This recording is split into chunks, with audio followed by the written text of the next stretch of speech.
say hi to my reels. May nakita akong magpie habang naglalakad. Tingnan nyo. Tingnan nyo. Ayun po yung magpie. Hello!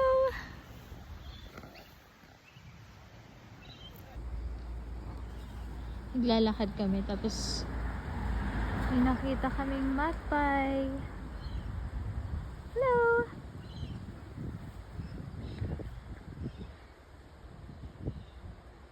Yan. Isa sa mga magpie, ano yan, isa nag-a-attack sila ng mga tao, lalong-lalo na pag buntis sila.